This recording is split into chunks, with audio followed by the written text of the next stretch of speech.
On the morning of September 11th, 2001, 19 men armed with box cutters directed by a man on dialysis in a cave fortress halfway around the world using a satellite phone and a laptop directed the most sophisticated penetration of the most heavily defended airspace in the world, overpowering the passengers and the military combat-trained pilots on 4 commercial aircraft before flying those planes wildly off course for over an hour without being molested by a single fighter interceptor. These 19 hijackers, devout religious fundamentalists who like to drink alcohol, snort cocaine, and live with pink-haired strippers, managed to knock down 3 buildings with 2 planes in New York, while in Washington a pilot who couldn't handle a single-engine Cessna was able to fly a 757 in an 8,000-foot descending 270-degree corkscrew turn to come exactly level with the ground, hitting the Pentagon in the budget analyst office where DoD staffers were working on the mystery of the $2.3 trillion that Defense Secretary Donald Rumsfeld had announced missing from the Pentagon's coffers in a press conference the day before, on September 10th, 2001.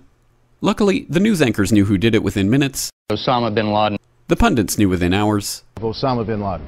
The administration knew within the day. Terrorists who committed these acts and those who harbored them. And the evidence literally fell into the FBI's lap. That a hijacker's passport was found blocks from the World Trade Center crash site, if you can believe that. But for some reason, a bunch of crazy conspiracy theorists demanded an investigation into the greatest attack on American soil in history. That investigation was delayed, underfunded, set up to fail, a conflict of interest, and a cover-up from start to finish. It was based on testimony extracted through torture, the records of which were destroyed. It failed to mention the existence of WTC-7, Able Danger, P-TECH, Sibel Edmonds, OBL and the CIA, and the drills of hijacked aircraft being flown into buildings that were being simulated at the precise same time that those events were actually happening. It was lied to by the Pentagon, the CIA, the Bush administration, and as for Bush and Cheney, well, no one knows what they told it because they testified in secret, off the record, not under oath, and behind closed doors. It didn't bother to look at who funded the attacks because that question is ultimately of little practical significance. Still, the 9/11 Commission did brilliantly answering all of the questions the public had, except most of the victims' family members' questions, and pinned blame on all the people responsible, although no one so much as lost their job, determining the attacks were failure of imagination. Because nobody in our government, at least, and I don't think the prior government that could envision flying airplanes into buildings.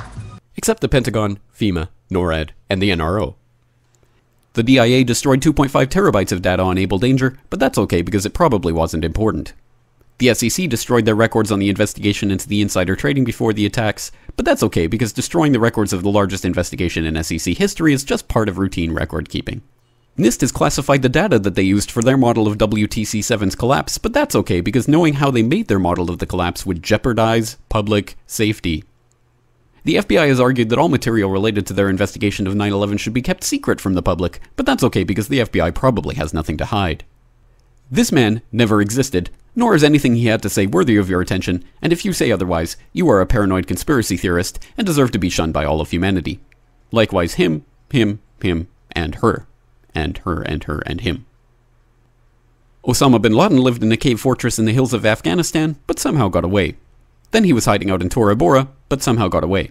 Then he lived in Abbottabad for years, taunting the most comprehensive intelligence dragnet employing the most sophisticated technology in the history of the world for a decade, releasing video after video with complete impunity and getting younger and younger as he did so, before finally being found in a daring SEAL team raid which wasn't recorded on video, in which he didn't resist or use his wife as a human shield, and in which these crack special forces operatives panicked and killed this unarmed man, supposedly the best source of intelligence about those dastardly terrorists on the entire planet.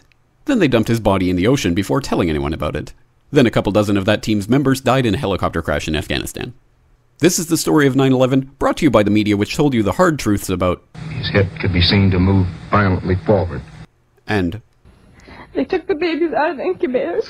And mobile production facilities. And the rescue of Jessica Lynch. If you have any questions about this story, you are a batshit paranoid tinfoil dog-abusing baby hater and will be reviled by everyone.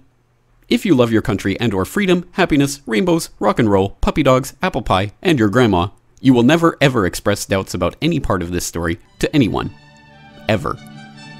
This has been a public service announcement by the Friends of the FBI, CIA, NSA, DIA, SEC, MSM, White House, NIST, and the 9/11 Commission. Because ignorance is strength.